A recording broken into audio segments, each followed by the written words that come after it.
Hello everyone, myself doctor Komal Wasnik. आज हम CB composition of blood, उसके बाद टाइप्स ऑफ एनीमिया और सीबीसी रिपोर्ट कैसे एनालाइज किया जाता है इसके बारे में डिस्कस करने वाले हैं। तो सबसे पहले हम जानते हैं कंपोजिशन ऑफ ब्लड। तो ब्लड में जो है कंपोजिशन 2 टाइप्स के होते हैं। पहला जो है प्लाज्मा, जो कि 55% होता है हमारे बॉडी में, और सेकंड है ब्लड सेल्स, जिसमें आता है white blood cell, red blood cell and platelet.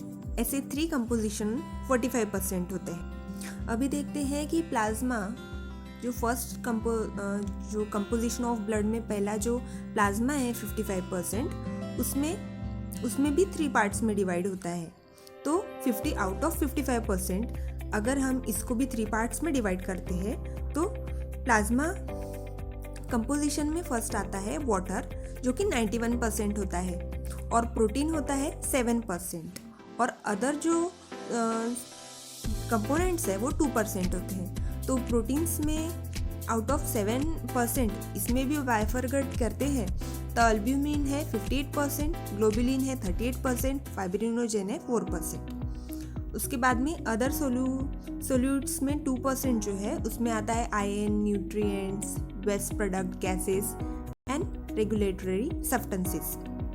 This is about plasma, जो कि 55% होता है। उसके बाद में जो अदर ब्लड सेल्स है जो कि 45% है, उसमें भी 3 पार्ट्स है। फर्स्ट है प्लाज्मा, सेकंड है वाइट ब्लड सेल्स, थर्ड है रेड ब्लड सेल।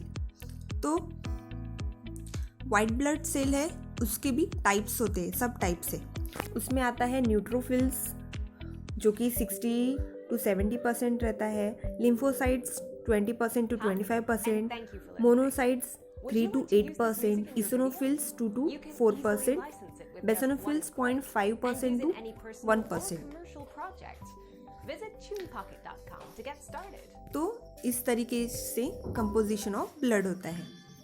उसके बाद है ब्लड सीबीसी रिपोर्ट। तो अभी सीबीसी रिपोर्ट किस तरीके से हम लोग एनालाइज करते हैं। तो सीबीसी का कंप्लीट नाम है कंप्लीट ब्लड काउंट, जिसमें कि वो रिपोर्ट में होता है haemoglobin, red blood cell, PVC, MVC, MCH, MCHC, RDW, platelets, WBC count, उसके सब टाइप्स, इस तरीके से होता है। तो मैं फिर से शॉर्ट में रिवाइज करती हूँ। एक तो होता है हीमोग्लोबिन, रेड सेल, आरबीसी, उसके बाद में डब्ल्यूबीसी एंड प्लेटलेट। ये 4 मेन कंटेंट्स होते हैं।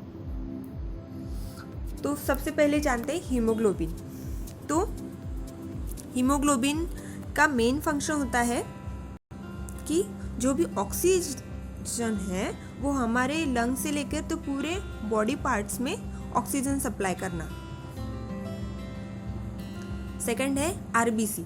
तो जो रेड ब्लड सेल है वो भी ऑक्सीजन को कैरी करता है थ्रू आउट बॉडी, हमारे बॉडी में ऑक्सीजन देने का काम करता है।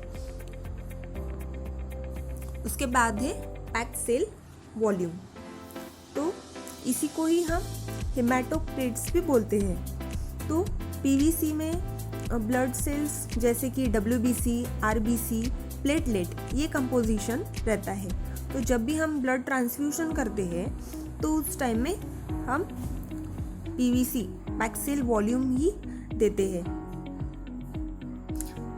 जब डिहाइड्रेशन की कंडीशन हो उस टाइम में हम प्लाज्मा देते हैं। अगर किसी को डेंगू है, मलेरिया है, तो उस टाइम में ब्लड सेल काउंट बहुत कम हो जाते हैं, प्लेटलेट्स बहुत कम होते हैं, तो उसमें हम सिर्फ प्लेटलेट्स देते हैं। तो इस तरीके से पीवीसी का इम्पोर्टेंस है। बाद में आरडीडब्ल्यू, मतलब रेड सेल डिस्ट्रीब्यूशन विड्थ। तो इसमें क्या है कि हमें आरडीडब्ल्यू रिपोर्ट से ये हेल्प होता है कि ये जो है ये आयरन डिफिशिएंसी के कारण प्रॉब्लम है या फिर थैलेसीमिया। तो अगर RDW जो है इसका जो वैल्यू है, अगर ये बहुत ज़्यादा बढ़ के आता है तो हमें एक क्लू मिलता है कि ये थोड़ा थैलेसीमिया के कारण है, ना कि आयरन डिफिशियंसी के कारण में। आयरन डिफिशियंसी के कारण नहीं होता है वो। तो अगर हमें दिखता है जब भी कि RDW बढ़ा हुआ है तो हमें थोड़ा सा सोचना चाहिए थैलेसीमिया के बारे में। तो फिर अगर हमें कंफर्म करना है तो आगे जो थैलेसीमिया बी के टेस्ट होते हैं इस तरीके से हम जा सकते हैं। तो मेनली RDW का इम्पोर्टेंस है डिफरेंशिएट करना कि ये आयरन डिफिशियंसी के कारण है या फिर थैलेसीमिया के कारण है। उसके बाद में है प्लेटलेट। प्लेट का मेन फंक्शन होता है कि जब भी हमारे बॉडी में कोई इंजरी होती है, ब्लीडिंग होना चालू होता है इंजरी के कारण, तो वहाँ पे प्लेट्स जाके एग्रीवेट होते हैं, मतलब वहाँ पे जमा होना चालू हो जाता है सो दैट वो ब्लीडिंग को स्टॉप कर सके। तो इस तरीके से प्लेटलेट्स का बहुत इंपॉर्टेंस है। और जब भी कोई पेशेंट होता है, जैसे डेंगू है किसी को या फिर मलेरिया है, उस टाइम में प्लेटलेट जो काउंट है वो कम होने चालू हो जाता है। उसके बाद में जानते हैं एनीमिया। तो एनीमिया के मेनली 3 टाइप्स होते हैं, एक तो माइक्रोसाइटिक, नॉर्मोसाइटिक और मैक्रोसाइटिक।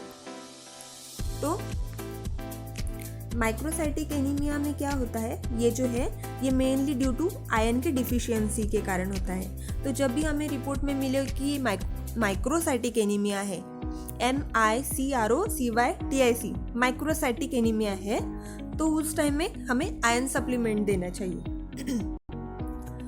अगर किसी को नॉर्मोसाइटिक एनीमिया है तो उस टाइम में हम ऐसा सोच सकते हैं कि मेनली जब भी कहीं से ब्लड लॉस होता है तो उस टाइम में नॉर्मोसाइटिक एनीमिया पाया जाता है। तो उस टाइम में हमें आयरन सप्लीमेंट और जो न्यूट्रिशन है, अच्छा वाला न्यूट्रिशन लेने के लिए सजेस्ट करना चाहिए। अगर बहुत ही ज़्यादा सीवियर प्रॉब्लम है तो उस टाइम में ब्लड सप्लाई भी ट्रांसफ्यूशन करने की ज़रूरत पड़ती है। उसके बाद में मैक्रोसाइटिक MACROCYTIC माइक्रोसाइटिक एनीमिया, इसमें मेनली विटामिन B12 और फॉलिक एसिड के डिफिशियंसी के कारण होता है। और इस तरीके का हमें प्रेजेंटेशन भी मिलता है। तो जब भी माइक्रोसाइटिक एनीमिया रिपोर्ट्स में मिले then we have to start vitamin B12 and folic acid as a line of treatment. Then WBC। तो WBC का मेन जो फंक्शन है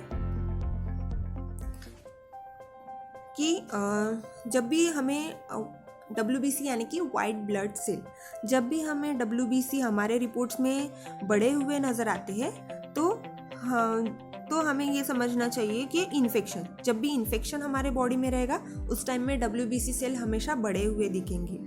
तो इसके सब टाइप्स होते हैं, जैसे कि न्यूट्रोफिल्स है, इसिनोफिल्स है, बेसोनोफिल्स है, लिम्फोसाइट्स, मोनोसाइट्स। ये सब जो भी है ये मेनली ये WBC के टाइप्स है। तो न्यूट्रोफिल्स कब बढ़ेगा, जब भी बैक्टीरियल इन्फेक्शन रहेगा बॉडी में उस टाइम में न्यूट्रोफिल्स हमें बढ़े हुए दिखेंगे। उसके बाद में है लिम्फोसाइट्स। तो लिम्फोसाइट्स का काउंट तब बढ़ा हुआ दिखेगा जब भी हमें एक्यूट वायरल इन्फेक्शन है और एक्यूट ऑटोइम्यून कंडीशन है, उस टाइम में हमें जो है वो ये बढ़ा हुआ दिखता है लिम्फोसाइट्स। तो अगर लिम्फोसाइट्स बढ़े हुए हैं और पेशेंट को अगर वायरल के कोई सिम्टम्स नहीं दिख रहे, जैसे कि फीवर वगैरह नहीं है, तो उस टाइम में हमें थोड़ा सा एक्यूट ऑटोइम्यून कंडीशन है क्या इसके तरफ थोड़ा देखना चाहिए। उसके बाद है ईसोनोफिल्स।